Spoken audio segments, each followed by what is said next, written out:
Next one పర్యావరణం. పర్యావరణం ప్రతి ఒక్కరి జీవితంలో ఎంతో ముఖ్యమైనది. ప్రతిరోజు పర్యావరణ పరిరక్షణకై మన వంతు కృషి చేస్తే రాబోయే తరాలకు మంచి పర్యావరణాన్ని, మంచి వాతావరణాన్ని అందించి వారమవుతాము. ప్రతి ఒక్కరూ తమ పుట్టినరోజును ఎంతో ఘనంగా జరుపుకుంటారు. తమ పుట్టినరోజున ఒక మొక్కని పరిసరాలలో నాటితే ఆ మొక్క మీ వచ్చే పుట్టినరోజుకు పెద్దదై మీకు మంచి అనుభూతిని కలిగిస్తుంది. పరిసరాలు పచ్చగా ఉంటేనే వాతావరణం ఆహ్లాదంగా ఉంటుంది. చెట్లు కార్బన్ డయాక్సైడ్ ను పీల్చుకుని ఆక్సిజన్ విడుదల చేస్తాయి. ప్రస్తుతం రేడియేషన్ అధికంగా ఉంటుంది. ఫ్యాక్టరీస్ వల్ల విషవాయువులు విడుదల అవుతున్నాయి. వీటన్నిటిని తట్టుకొని నిలబడాలంటే పచ్చదనమే పరిష్కార మార్గం. చెట్ల వలన ఆక్సిజన్ శాతం పెరుగుతూ కాలుష్యం తగ్గుతూ వర్షాలు పడటానికి కూడా పరోక్షంగా వృక్షాలు సహాయపడతాయి. ప్రకృతిని కాపాడటం మన కర్తవ్యం. మనమందరం పర్యావరణాన్ని కాపాడుకుంటే అది మనల్ని కాపాడుతుంది. Thank you.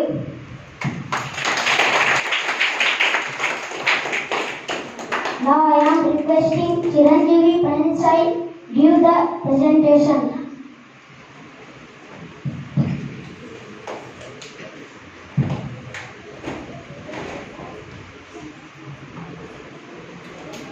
Good afternoon to all. Swachh Bharat ఆరోగ్యమే మహాభాగ్యము అనేది పెద్దల మాట. అశ్రద్ధ చేయడం వల్ల గ్రామాలు, నగరాలు, కార్యాలయాలు, వైద్యశాలలు భారతీయులకు స్వచ్ఛ భారత్ కోసం పిలుపునిచ్చారు. ఆ విధంగా మనం కూడా మన గ్రామాన్ని పరిశుభ్రంగా ఉంచుకోవడంలో మన వంతు కృషి చేయాలి. ముఖ్యంగా మన ఇంటిని అలాగే బడిని పరిశుభ్రంగా ఉంచుకోవడంలో మన అందరిలో చిట్టు కాగితాలు, బూజు ఎప్పటికప్పుడు తొలగిస్తూ దానిని చెత్త కుండీలలోనే వేసే విధంగా చూడాలి.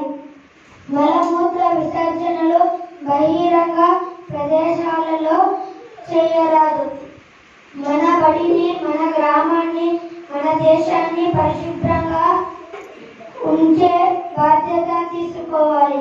మన దేశం పరిశుభ్రమైనది అని పేరు వచ్చే విధంగా అందరూ కృషి చేయాలని కోరుకుంటున్నాను. Thank you.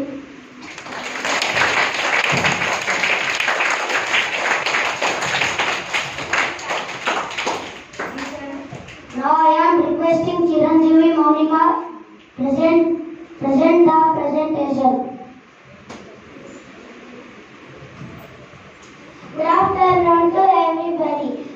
My name is Monika. I am studying 5th class. మన పాఠశాలలో సంవత్సరాంతం వరకు జరుగు కార్యక్రమాలు భవి భారత పౌరులకు చదువుల తల్లి బడిలోనే విద్యతో పాటు సమగ్ర వికాసాన్ని బోధించే పాఠశాలలు శ్రీ సరస్వతి శిశు మందిరాలు కేవలం చదువులకే పరిమితం కాకుండా ఒక వ్యక్తిగా సమాజంలో మనుగడ సాధించేందుకు అవసరమైన జ్ఞానాన్ని, విజ్ఞానాన్ని బోధిస్తున్నాయి. శిశు మందిరాల్లో పాఠ్య ప్రణాళికకు తోడు వార్షిక సాంస్కృతిక ప్రణాళిక, క్రీడా ప్రణాళిక వంటివి అమలు చేస్తారు. మన పాఠశాలలో సంవత్సరాంతం వరకు జరుగు కార్యక్రమాలు జూలై 21 గురు పౌర్ణమి, ఆగస్ట్ 15 స్వాతంత్ర్య దినోత్సవం, ఆగస్ట్ 16 వరమహాలక్ష్మి వ్రతం, ఆగస్ట్ 19 రాఖీ పండుగ, ఆగస్ట్ 27 శ్రీకృష్ణ జన్మాష్టమి, ఫిబ్రవరి 2 వసంత పంచమి, జనవరి 26 గణతంత్ర దినోత్సవం. మన పాఠశాలలో జరగబోవు ఈ కార్యక్రమాలలో మనం అందరం పాల్గొని విజయవంతం చేయాలి. మనం మన సంస్కృతి సాంప్రదాయాలు పాటించాలని కోరుకుంటూ సెలవు తీసుకుంటున్నాను. Thank you.